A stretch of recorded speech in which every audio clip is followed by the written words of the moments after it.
Logical discrepancy. অর্থাৎ ভাবুন, একটা পরিবারে 7 জন ভাই বোন হয় না? আমাদের আগের প্রজন্মে তো এ আকছার, মানে এর সঙ্গে ধর্মও মেলাবেন না। বহু বাড়িতে বহু পরিবারে 7 জন ছেলে মেয়ে হয়। লজিক্যাল ডিসক্রিপেন্সি, অসঙ্গতি। আমি বলছি, ভাবুন একজন মানুষ, তার, আমি তো একমাত্র সন্তান, কিন্তু বহু আত্মীয় স্বজন আছে যাদের একাধিক সন্তান। আমাদের প্রজন্মে কম, তার আগের প্রজন্মে আরো বেশি।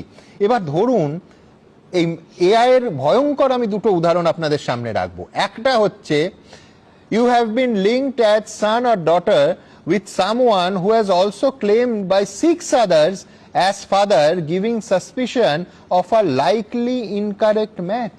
আমি বলছি, কেন এর জন্য মানুষকে লজিক্যাল ডিসক্রিপেন্সির তালিকায় আনা হবে এবং কেন তাকে শুনানিতে ডাকা হবে? অর্থাৎ ভাবুন, একটা পরিবারে 7 জন ভাই বোন হয় না?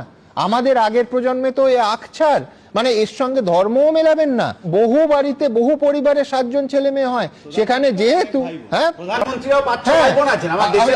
কল্পনা করুন যে অন্য 6 জন ভাই বোন আছে এবং বাবা বা মায়ের তার নাম এক, সেই জন্য তাকে শুনানিতে দাঁড়াতে হবে। আরেকটা উদাহরণ দিই, যেটার মধ্যে একেবারে নিখাদ যেটা আছে, সেটা হচ্ছে যাকে সোজা কথা বলে মেশিনের ভুল, এআই সফটওয়্যারের ভুল।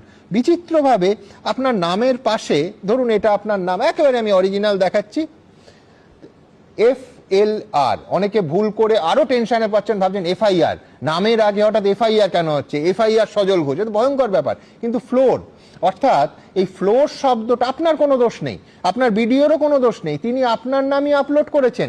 মেশিনের ভুলে হাজার হাজার মানুষের নামের আগে FLR যোগ হয়ে গেছে। সেই জন্য হয় তাকে নথি দিয়ে এই অসঙ্গতি ক্লিয়ার করতে হবে, নয়তো তাকে শুনানিতে দেখা হবে। এর দায় কে নেবে? কেন মানুষকে এই হয়রানির শিকার হতে হবে?